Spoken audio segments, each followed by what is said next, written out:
Dad, it seems like you're very ambitious and you really know how to get what you want.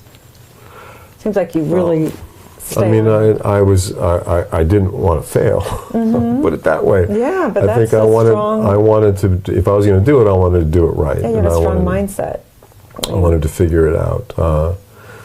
And then, you know, I made a lot of decisions along the way that, you know, some people might find regrettable. I don't. But for example, I was offered a huge contract at Warner Brothers in 1978. I was offered what they called the Clint contract, which is that Clint Eastwood had been given the same contract years before. And that contract has kept Clint Eastwood at Warner Brothers for the last 35, 40 years. And I was offered this contract, and I knew what the movies were that they had in the pipeline.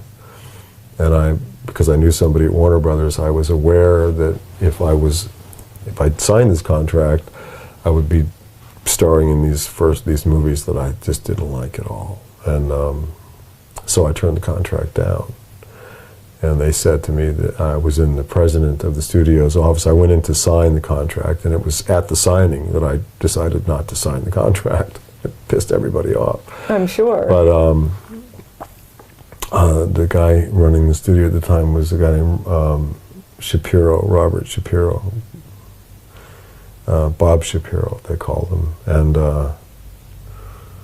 And he said to me when I stood up and walked out of the room, I said, "I'm sorry, well, what I said to him was, look," I said, "can I have some discretion about what movies I do if I sign this contract?" It was a 3-picture deal, and one of the movies was going to be a TV miniseries called Studs Lonigan, which I ended up doing.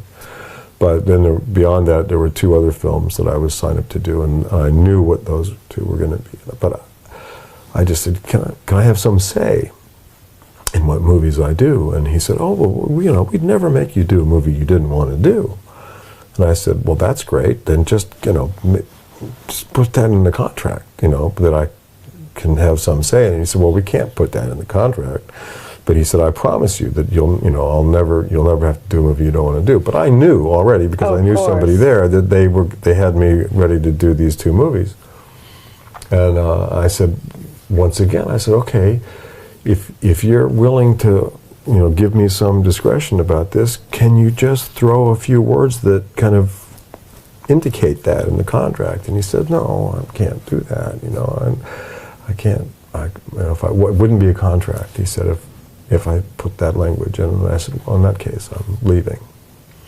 And he said, "Well, we love your work so much that whether you sign the contract or not, we're still going to be working with you, you know."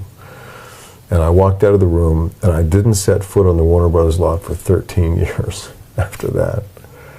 So. Yeah, one might say that's a mistake, but you do not. Well, but then I do not, because, you know, there's a great story of the white horse, and you may know the story about the white Arabian stallion, the trader in the Middle East hundreds of years ago. One day a white stallion appeared out in front of his compound, and it was the most beautiful horse anyone had ever seen, and the whole village came, and he opened the gates, and the horse went into his compound, and the whole village celebrated and said, "Oh my God, what a beautiful white horse. Allah has given you this extraordinary gift. You know, you are a blessed man. You're a blessed man." They had a big party that night, and the son came out and said, "Father, can I ride the white horse?" And the father said, "Well, if you can tame him, you can ride him." And the son got on the horse, and the horse bucked the kid off and shattered his leg. Basically, you know, destroyed the kid's life. The whole village said, "Oh, what a curse Allah has given you. This is a terrible, terrible thing that has happened to you. This white horse is, you know, such a horrible event in your life." And the next day, the Assyrian army came through and conscripted all the 18-year-olds for a suicide mission. And the boy couldn't go because he had a broken leg. And everybody came and said, "Praise Allah has given you this great gift, son," you know.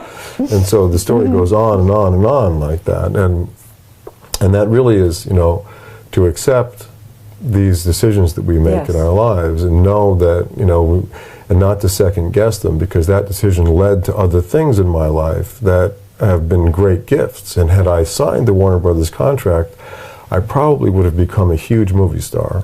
and probably would not be sitting here with you. I would be more than likely a drug addict, dead. Who knows? I don't know what would have happened. I probably couldn't have handled it. Well, whatever, for whatever reason, I didn't sign that contract, and instead, I did a movie called Clash of the Titans with Laurence Olivier, and met Ursula Andress, and I have a son with Ursula, who's one of pride and joy of my life. And also, in the process of doing that movie, I met a man in Rome, a nuclear physicist, who then turned me on to